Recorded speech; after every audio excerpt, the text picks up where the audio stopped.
Welcome to Healthcare Disrupted, where conversations, topics, and innovators share how they are disrupting healthcare to change a cookie-cutter healthcare system to become more innovative, creative, and result-driven.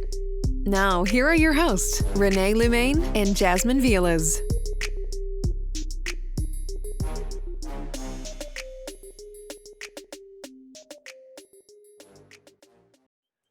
Welcome back to Healthcare Disrupted. I'm your host, Rene, Lumene.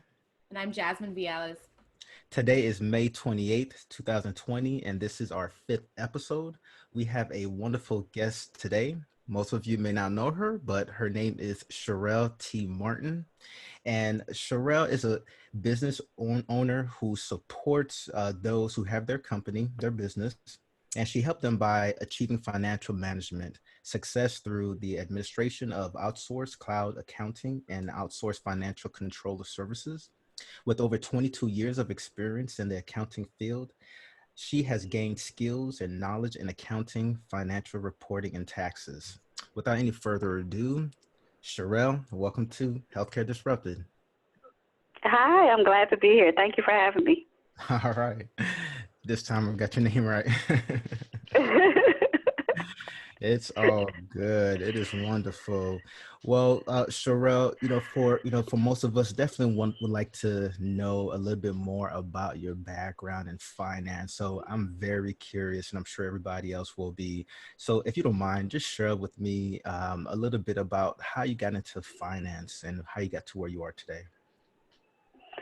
So it goes, believe it or not, it goes back to high school. When I was a senior in high school, I had to take a couple of electives, and for the first semester, I took an accounting elective, and then the second semester, I took a computer programming elective. And so for those in the computer programming world, I learned how to code using Fortran, which was like ages ago. It kind of dates me. But so when I finished, I kind of liked them both equally. So when I went to college, I was like, I don't know really which one I want to take. And I decided I would do computer science and major in computer science and programming. And when I got to college, and I went to my counselor, and they were like, to major in computer science, you also have to take like biology and chemistry. I was like, oh, science. Like, that's real science, and I don't like the science. And so I was like, well, I guess I'm majoring in accounting because I don't want to deal with science and chemistry and biology and all of that kind of stuff. And so that's how I actually picked my major, which I don't recommend that to anybody, but it was how I ended up in accounting, and that's how I ended up in the field. And so from there, I ended up graduating from Bowie State. Worked at a few public accounting firms throughout the years, did a little corporate accounting as well. And then one day I just decided I wanted to work for myself. And so I set a goal, and in 13 months, I quit my job and been doing it full time ever since. Love it. Wow, that is amazing. Tell me, what's the name of the organization that you started? When I initially started the company, it used to be, so this is a story too. So when I first started my company, I always knew I never wanted to be like Martin and Company or Martin and Associates. But I didn't know, I couldn't come up with anything. So I actually started out as a company called A&S Financial. And A&S is my husband, and both my kids, all of our first names begin with an A or an S. So it was like, but I never liked it. I was like, this is temporary. So maybe 3 months in, I changed the name to Empower to Thrive. And I operated as Empower to Thrive for 2.5 years. But the whole time I always felt like I was missing something. I felt like clients couldn't find me. If they're looking for financial management, they weren't looking to be empowered to thrive. Like, that's not what they were looking for. And I had a client actually tell me that. He was like, I'm not going to Google. If I saw that, I wouldn't think that's what you did. And so I went on this quest. I was like, all right, we're going to change the name again. And I went on this quest. I knew a few people who used this certain mechanism to come up with their name. And so me and my daughter, who was at the time, I think was maybe 8 or 9, we took our names and we just tried to create any type of word that we could come up with using their names, my names, last names, first names, middle names. It took us a while, but we landed on Nitram, which is actually Martin backwards. And so after, I was like, I kind of like the way it looks. And then I had to come up with how to pronounce it, because a lot of people say Nitram, and I'm like, that sounds crazy. And it doesn't even sound like it doesn't sound like a right word. But I was like, I kind of like Nitram because it kind of sounds like nitro, which kind of sounds like fast and speed and NASCAR and cars. And so let's just go with that. And so that's how we ended up with Nitram. That's how we ended up with Nitram, and the services that we provide are financial solutions. Gotcha. The Nitram Financial Solutions, great name. And it's funny, I for a very long time did not even, this is how I clearly am not able to connect things. I thought everyone would get it. Like, I'm not big on puzzles and figuring out codes and things, but I just knew, like, people were going to guess it right away. But surprisingly not. A lot of people are like, oh, wow, I didn't know that was Martin backwards. I'm like, really? I did not know until, I don't remember, we had a conversation once and said, oh, wow, oh, it is Martin backwards. What a great way to make something your own, very uniquely you. So that's exactly. It makes it 100% mine. It doesn't tie it to my name. So if I decided in 10 years I want to sell it, I'm not selling Sherrell Martin. I'm selling Nitram Financial Solutions. So that was the other reason why I didn't want it to be my name. Gotcha. Such an important thing, by the way. I always tell practices that, when they start, and I mean, it's one thing if you know your children are already they're already moving towards med school, you name it your last name, but it's such a tragedy when you meet these practices. They've been in business for 30 years and people don't want to buy a brand that's attached to an individual. It's just the likelihood of people sticking around is very slim. So I 100% agree. I think it's great thing to attach to a brand that you've created custom to, which makes it easier to get all those domains. We talk about that all the time. If I sell it, they can just take it as it is. And if it already has its own branding and its own legacy and its own following, like, they don't have to change it and shift it. They can keep going with it. Which makes it easier for people who are already connected to it or who have been following it to stay connected. Absolutely. So tell me, what gaps in the accounting and bookkeeping industry that you see is currently occurring now, and how do you feel your company is addressing these gaps within the industry? I would probably say the biggest gap is around technology and how we provide the service to business owners. So, accounting is a good old boys club industry. And so it's very much paper and pencil. It's very much old school, very conservative thinking. And so the biggest gap is that companies and firms and practices, whether they're just basic bookkeeping or they're all the way up to full-blown CFO practices, they're not embracing the technology and what it is. And I get, security and protection of information is really big. And I think that's the biggest reason why people are so resistant to it. But I tell people all the time, like, you are on the internet, whether you know it or not. Somebody has posted your picture. If your revenue is over a certain amount, your taxes are uploaded electronically anyway to the IRS. So you are already out there in the space. You're using online banking. Like, you're there. You're just not, I think people feel like because it's a big business, they feel more protected, which is irony, because how many times have we heard about a big business getting hacked, right? True. Even the IRS has been hacked. So it's like, it doesn't matter your size. If it's going to happen, it's going to happen. The best that you can do is try to protect yourself and be aware and have the alert set up with your credit agencies and just be aware of what to do when it does happen and doing those steps. But that's the biggest thing. And even now during all that's going on with the coronavirus and the pandemic and businesses having to shift, like, I've seen it even more, like how many companies actually really don't embrace the technology. It's baffling to me, and not just because I initially wanted to be in computers. It's just like it's everywhere. It makes life so much easier. It allows people to run their businesses more efficiently. And I don't even see how I could. And I've done accounting like the traditional way with the paper and the column paper and the 10-key calculator. I've done it, and now that I do it on the computer, we're 100% on the cloud. It's like I can't even fathom doing it any other way. I recently remodeled my office, and so I'm purging at the same time, and I'm like, these 10 keys have to go. Like, why do I even? And they're small 10 keys, but it's like, why do I even still have them? I'm just going to use my new little my little calculator, and it's branded, so it's red, right? We're just going to use this. I don't even need these. Like, why do I still have them? I don't even know the last time I even picked one up. So it's just, embracing technology. You have to do it. Yeah. No, I definitely, I agree with you because, as a business owner myself,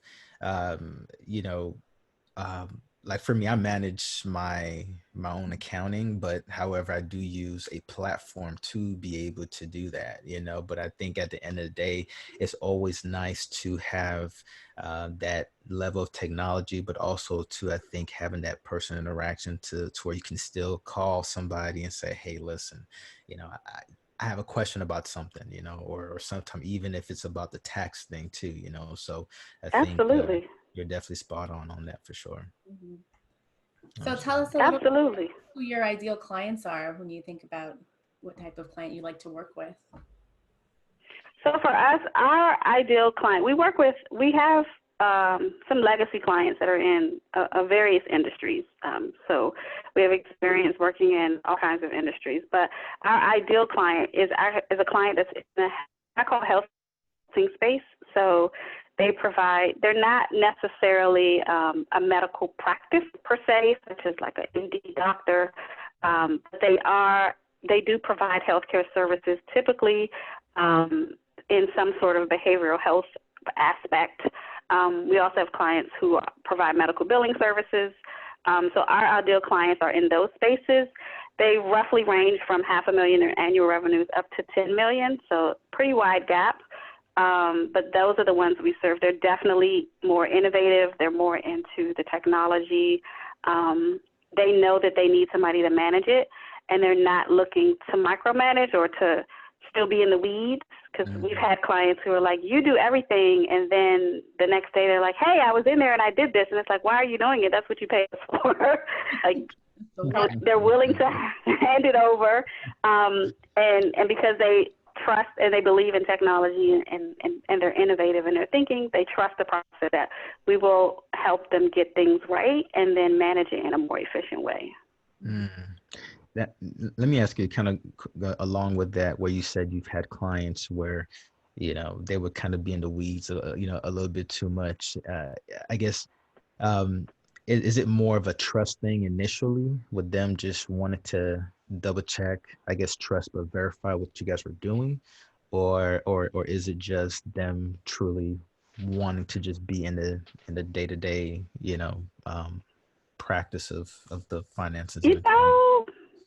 I don't really know, to be honest. I think so. A lot of the clients so what I find is a lot of our smaller clients, so the clients who are typically under $750 in revenue, they're so used to being the person who does it. I got you. It's them. So being able to actually let go is, I think, what it is. It's kind of like, okay, so we're giving you all of this stuff. Oh, but I can just go do it. Or I'm in here now, so let me just see. Or, anything like, I think it's just a case of them not being able or ready to let go, or not knowing how to let go. Coupled with, everything we do is remote. So they also have to adjust to, how do we get the receipts to you? How do we get the bank statements to you? So they also have to adjust to this this methodology of how we operate. And it can, depending on the size of the company and the complexity of their accounting, there are some aspects, where some things you do have to manually tell us, and we try to give you the easiest way to do it, but you don't want to conform, right? So it's a combination of all of that, you know, not being the person who always did it and not ready to let go or not knowing how to let go, but also I don't think it's a case of trusting us versus trusting the process, because, you know, why would I scan my receipt and send it to you? That seems like more work. Well, it's really not. I mean, you take selfies. If you can take a selfie, or you can take a picture, period. You can take a picture of a receipt and email it right from your phone. You don't have to even have a scanner. So, you know, it's like, I don't even have a scanner. You do, it's on your phone. You don't even need this extra separate piece of equipment. You can do it right from your mobile device. So it's changing the way people think and operate, which is a part of one of our core values is trust the process. So we try to teach you and train you, but you have to trust that we're showing you a better way and a more efficient way, and then kind of roll with the punches, just to like give it a try. And a lot of people, you know, it goes back to what I said before, they're not willing to accept the technology and the change, and so they instinctively don't trust the process. Gotcha. Right. Understand. Yeah, no, it's great.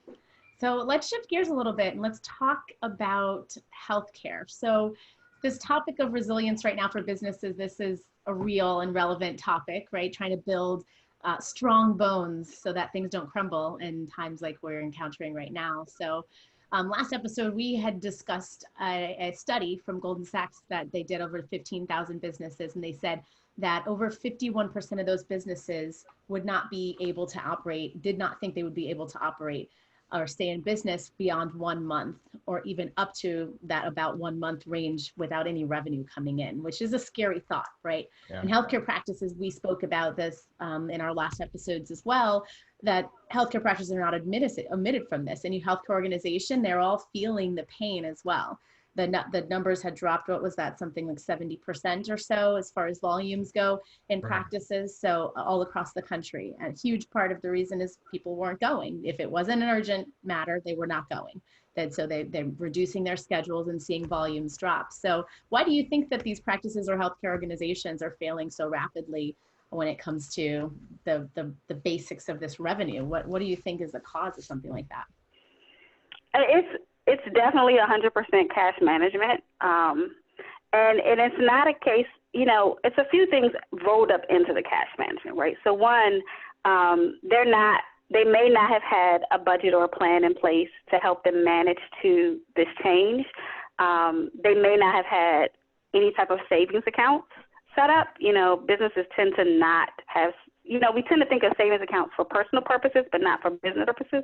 Right. But as a business, you also need to have a savings of at least 6 months, just like you do for personal. It doesn't change because you're a business. Business is you as a person or entity. So a lot of businesses, especially smaller businesses, you know, they're strapped for cash. They're living week to week or month to month on their cash flow. So they didn't have any type of reserve to help push them through. And then on top of that, they're also feeling the effects of their customers' plight. So even if they were prepared, you know, if their customer says, oh, well, we're not prepared, or we had an instance where a client was like right at the very, very beginning, like week 1, and their client was like, oh, yeah, we can't pay you anymore because we don't know what's going to happen. Like right out the gate. And it was like, whoa, we don't even know what's going to happen yet. Mm-hmm. And they've already said, we can't pay you. And as a result, she was like, well, how am I supposed to keep going? Because that's my sole source of income, right? So how am I supposed to keep going? And so it became a trickle effect. So, but it's, you know, it's cash management is always at the root of it. You know, a lot of businesses, they keep going and they're operating as if nothing can happen, nothing will go wrong. We're spending constantly without ever looking at where the cash and when the cash is coming in. And that's a big factor, especially in healthcare, and especially in the healthcare where you're dealing with insurance companies. Because I know there's an issue out there right now with them paying people, even the government paying people on time, because they have an issue in their system. And so, you know, you have to, you know, we tell people you have to, one, do an audit of your expenses and try to cut back so that you can kind of see how you can continue to stretch your dollars forward. And also, but the cash management is the root of it. You have to get a handle on it and a hold of it. And the sooner the better, because if you wait till now, like right now, we're in the midst of it, it's too late. If you didn't prepare or plan or have an idea before, then it's too late right now to kind of try to make that. You have to, start now for moving forward, but it may or may not work. Right. Gotcha. And, one thing I want to say too, because I was actually having a conversation with a friend of mine about this because, and I think I may have mentioned this in other conversations Jasmine and I have had, but, this whole coronavirus situation has truly showed me that, not only are people are kind of living paycheck to paycheck, but I feel like big businesses are living paycheck to paycheck, or income to income, I guess, because 1 month of no revenue, it crippled these large organizations. And now you have like Yeah. JCPenney and other large companies that have filed for, bankruptcy. And so, and I know from a personal standpoint, there's different financial programs on, how to build wealth or whatnot, right? Like the Dave Ramsey or whatnot. But is there something like a program for businesses on like how to, of course, put money into reserves, right? Because just in case for when there's down seasons, right? When business is not coming in, you want to have enough, money in the reserve to still pay for all your expenses, do payroll, and take care of all that. So, I guess from your experience being in the industry, is there some type of program for businesses, or is that something that you feel your company are able to help and really educate businesses about? I don't think that there is anything that I can think of off the top of my head, but you're giving me an idea. You're giving me an idea. Because I don't think that there's anything out there already created, but I mean, from where we stand, it's being in conversations with your financial person, whether they're a CPA, whether they're an enrolled agent, whether they're an accountant, a bookkeeper. Like if they have the capacity and they provide that kind of that controller, that CFO level of service to you, then it's an ongoing conversation with clients. So it's kind of like, how can I continue on? Let's walk you through, because that person, unless they're just hands off and only do your taxes, that person, you need to have the conversation with the person who is in your books on a regular basis, because they know what's happening. They know your cycle. They know your trends, and they can kind of better guide you on how to make those types of decisions, when you need to make those decisions. It definitely is something that someone I don't think should do on their own. Kind of need that insight, and also the sounding board, because a lot of times as a business owner, you're like, oh, I can do X, Y, and Z, and that's all you see. You can't see the bigger picture. You can't see anything that can hinder you, can stop you. You may not know all the resources that can actually help you propel it forward. So you do kind of need that sounding board of a person. And so we provide that through our strategy and consult conversations with clients. Even on our regular monthly calls, a lot of the calls are supposed to be to go over the numbers, but they often go left. And it's like, this is what's happening. This is what's going on. How can we fix it? And that's kind of what we feel we make us different, because I always tell people we get to know our clients, not their business. So it's more of a relationship in the true sense of the form. It's like I can say clients are friends. I know about their kids, their family, their life. I'm not just in there doing the numbers, sending them a financial statement, see you next month kind of thing. It's just not what we're about. And so, but having those conversations with whoever your person is what's can help you. But the idea of a standalone product like the Dave Ramsey system, I might check with me next year. Somebody has to be the Dave Ramsey. Right. Hey, somebody has to be it, Yeah, right. So. And I complain about that all the time. I'm always saying how businesses don't save, or how businesses, like, budgeting is, cash flow management is our number one thing that we do, but budgeting is like the main thing where I'm like, why don't you have a budget? It's like always my first question. Well, do you have a budget? And they're like, no. It's incredible. And I'm like, well, why not?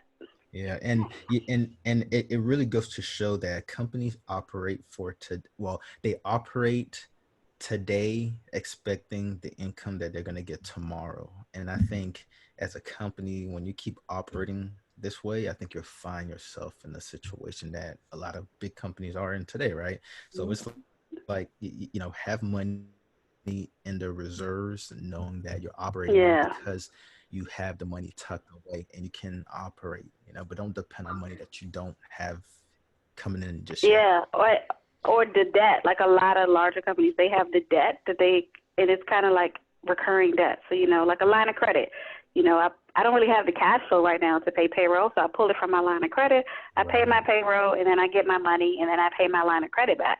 But if you don't get the money from the client, but you already drew it to cover payroll, that's where kind of things start to kind of get a little tight, and you feel like, oh, well, wait a minute.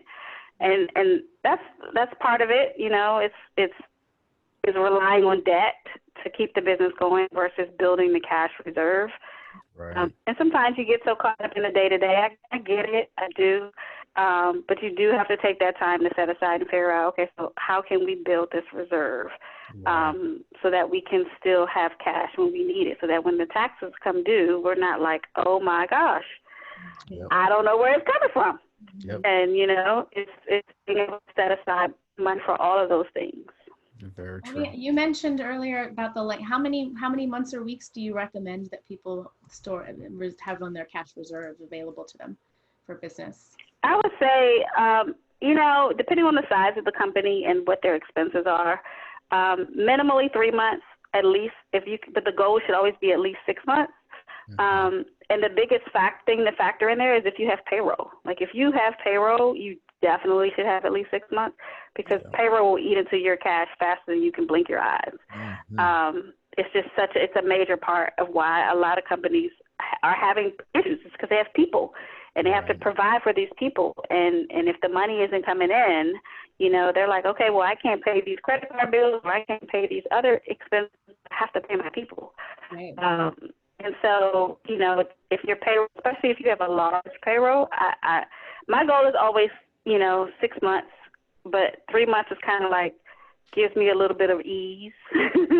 It's like, okay, we're not choking, but depending on how major an event, you can wipe out 3 months of payroll in no time. So the goal is always at least 6 months. I love it. So I want to ask you about the line of credit topic, since you brought that up. I'm curious because I'm sure, like you said, everybody's pulling out from line of credit and hoping that they're going to have that cash come back down the road in these next few weeks. What are your obviously PPP aside, because that's gonna be forgiven, right? That's a whole other call. That's a whole other section. I know.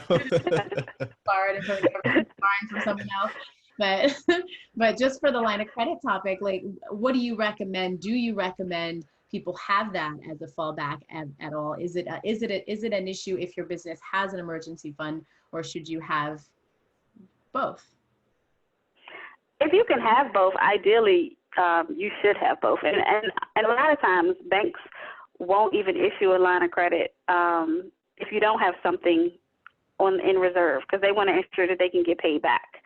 I definitely recommend, if you can get a working line of credit, get a working line of credit. The benefits, outweigh not having one. Obviously, the money is there if you need it. Because it's a line of credit, the minimum payment is always interest only, so that you can pay back the principal as you can. And so you're not strapped for cash. Like with a loan, you get all the money up front, and then you're making these regular payments. Doesn't really help you long term. So I definitely would recommend a line of credit, if at all you can get one. But it is kind of challenging depending on the age of a business, the credit. You do, as soon as you can establish some type of business credit, establish it so that the banks have something to look back on, and they're not just looking at you and what you have, but they're looking at the credit of the company as a whole. So let me ask a question. Is getting a company credit card, would that be considered as a line of credit? No, that's just a credit card. A line of credit is more like the bank has some money sitting over here in a drawer for you, and specifically for you. And so as you need it, you can take it out, and then you can pay it back as you can pay it back. And then the money that you've drawn, you only pay interest on that piece of it. You don't pay interest. So if you have a $50,000 line of credit, but you only pull down $5, you're only paying interest on the $5, not on the whole $50.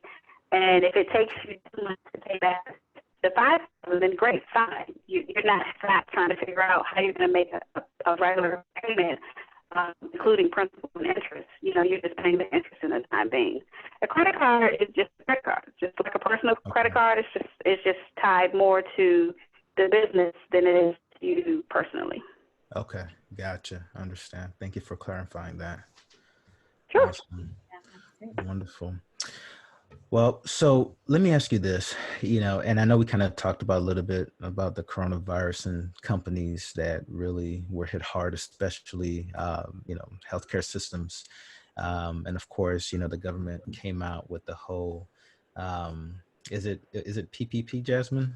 PPP, right? And then they have now the CARES Act, but PPP Right. for the payroll piece of that. Okay. And so, you know, after kind of, you know, hearing all that, but so how do you see your company, you know, helping healthcare systems or physician practices during the COVID-19 and even after all that? So just to clarify, the PPP is a part of the CARES Act. The CARES Act is like the overarching, that's the law that they passed. And the CARES Act is it's actually in the very first section of it too. It's right up top. And it was designed. Provider Relief Fund under the CARE. That's the one I was thinking of. So CARES Act has Provider Relief Fund, and then the PPP. Is that correct? Yeah. So it's all intertwined. And so what we've done for clients is we monitor. So cash management is one of our main sticking points. But all clients don't buy into it up front. You know, they're like, nope, I just want you to do bookkeeping, and I just want you to do the bookkeeping. We're like, okay. And then eventually they're like, okay, wait, I was wrong. I do want you to do cash management. So what we've done since, you know, everything started, we rolled out a 90-day plan. So for 90 days, we monitored everyone's cash, regardless of what service they were subscribed to. We offered them their cash flow management. And so we kind of monitored it, making sure that people can stay afloat, making sure they're aware of how their cash flow inflows are decreasing, and guiding them and advising them on how to decrease their costs to kind of make the cash stretch as far as possible. Because obviously everything happened before the government even said, hey, we have this money for you. And so it was kind of like, well, what are we going to do? And then the government came back and said, hey, we have this PPP protection. But that was a whole storm of events that didn't go so well initially. And so it was still kind of a case of how can we help them? And so we just help them monitor it over the 90 days. And then beyond that, if they want to continue the services, they can. You know, it just depends. Each client is different. We're still providing strategy and guidance around like how can you make your money spread? How can you reduce your costs? How can you pivot? I hate that word, but how can you pivot?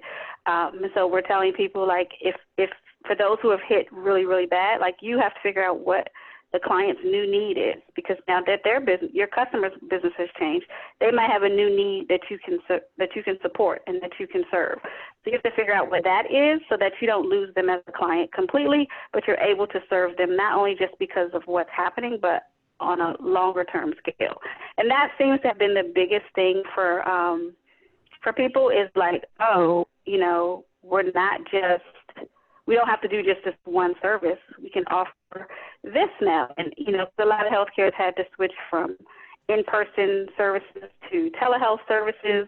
And so there's, you know, we have other clients who are also in the digital marketing space where they can help assist with the marketing on this, help assist with doing virtual Zooms, because Zoom for us was old news. Like we've been using Zoom for at least 6 years. And so, but everybody else had to learn how to use it. And so that's, you know, people are building programs and services around that. So just figuring out how you can serve your clients with their because now they have a whole new problem, a whole new need that needs to be dealt with. And so figuring out how you can do that has been the biggest thing that I think has helped people kind of shift and stay relevant. So that, like I said, so that they can stay afloat, if their clients stay afloat, and everybody kind of, it's not going to catapult you. It may not bring you back up to where you were before all this started, but at least keep going along until we climb up out of it. Because we are going to climb up out of it. Yes. Believe it. Absolutely. cannot be permanent. Right. Not. So let's move on to our favorite question. So as a disruptor, how would you say that you and your company are disrupting or going to change healthcare or improve healthcare? I would just say helping businesses continue to adjust and adapt to being in a remote setting, because there are so many businesses who this is all new to. So we're here. We're definitely technology forward company, and we're here to help clients, help them make that transition and shift into that space. And so all I can say is, like, we're here to help you do that. That's our big push, because nothing has to be done at a physical office. Nothing has to be done with the volume of paper that it is being done. Everything can be done efficiently and effectively in a remote cloud-based space. And so we want to help businesses do that. I love it. Reframing accounting. I love this phrase, the cloud accounting. I really love that. You know, it just helps to have people shift their thinking, especially as it relates to the, you know, that back office that they shove their CFO or their bookkeeper in, and giving someone tools. And just to be clear, for those who don't know, because people do still ask me this, like, what is the cloud? The cloud is the internet. It's just the internet. It's not some fancy schmancy spaceship anywhere. It's just the internet. It's not a computer on the moon. It's just the internet. It's just a way. But surprisingly, even from when I first started, people still ask me, like, what do you mean by the cloud? I'm like, really? How do you wow. You have to get with the program. Right. You know? I love awesome. Okay, well, so for those who are listening to this podcast show, Sherrell, I got it right, did I? Yeah. Okay, I just want to make sure. So I just want to make sure, where can people find you? Do you have a social media website? Please share with us so that way people will know exactly how to find you. Absolutely. So if they just want to check us out on the web, we're at nitramfinancial.com. Again, that's Martin backwards, so NITRAM financial.com. If they want to connect with me directly, they can connect with me on LinkedIn. Be sure to put the T, Sherrell T. Martin, when you're searching me, because there's a lot of Sherrell Martins, apparently. And they can also connect with me on Twitter. I'm on Twitter a lot, probably more than I probably should be. But I am definitely on Twitter at Sherrell T. Martin. Awesome. Wonderful. Well, thank you for coming on the show. We really appreciate you. We felt like, you know, everything that you spoke about, just answering our questions, was really informative.